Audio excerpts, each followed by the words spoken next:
देखो allied law आपको पता है 40 मार्क्स का आने ही आना है, और अगर आप उस पर सही से मेहनत कर लेते हो ना 40 में से 30 नंबर कहीं पर नहीं गए। अब allied law sir case study वगैरह कहां से करनी है? देखो कॉन्सेप्ट्स के लिए तो जो परफेक्ट रिवीजन के नोट्स हैं आप उसको रेफर कर सकते हो। For case study what you can do, जो आईसीआई मॉड्यूल के अंदर एग्जांपल्स हैं, जो आईसीआई मॉड्यूल्स के अंदर इलस्ट्रेशंस हैं, जो आप देखिएगा ना हर टेक्स्ट के नीचे कुछ एग्जांपल दिए होते हैं उन्होंने ग्रीन कलर के अंदर, तो वो जो बॉक्सेस दिए हुए हैं ना सिर्फ आप उसको पढ़ लो, और उसमें से जो ऐसे केस लॉ लगते हैं जो आपको अच्छे लगे पढ़ करके, पास्ट एग्जाम उठा करके देखो, थोड़े पिछले जो 4-5 अटेम्प्ट 6 अटेम्प्ट के पेपर आ रहे हैं आप देखेंगे वहां से स्ट्रेट फॉरवर्ड जो उन्होंने एग्जांपल अपने आईसीआई मॉड्यूल के अंदर दे रखे हैं वहां से वो स्ट्रेट अवे आपसे केस स्टडी बनाकर पूछ रहे हैं। तो ये लॉ में आपको बहुत ज्यादा हेल्प करेगा। आऊंगा कॉर्पोरेट लॉ पे, चैप्टर 7, 8, 9, 10 बहुत इंपॉर्टेंट चैप्टर है। जो बच्चे बोथ ग्रुप दे रहे हैं चैप्टर 10 उनका ऑडिट के साथ कॉमन लग जाता है तो उनको सिर्फ 3 करने पड़ते हैं। ये 7, 8, 9, 10 में से 60 में से आप मान के चलो लगभग 32 से 35 नंबर का पेपर देखने को मिलेगा। जनरली 35 का आ रहा है तो 40 प्लस 35 कितने हो जाते हैं? 65। How to present law paper for 6 marks in long question. 6 marks में जब भी आता है तो जनरली वो केस स्टडीज होती हैं।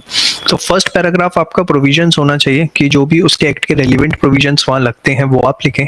सेकंड पैराग्राफ के अंदर जो है आपको बेसिकली जो फैक्ट्स ऑफ द केस है वो मेंशन करने चाहिए, और थर्ड पैराग्राफ जो है उसमें आपको कंक्लूजन देना चाहिए कि क्या कंक्लूजन हो सकता है। तो अगर आप इस तरीके से करते हैं तो 6 मार्क्स का क्वेश्चन हो जाता है, और इसमें कभी भी लेंथ मैटर नहीं करती। द मेन पॉइंट इज कि आपने टू द पॉइंट जो है वो आंसर दिया या नहीं दिया। Whether it is necessary to write the sections, obviously if you are 101% sure only then you should write the sections.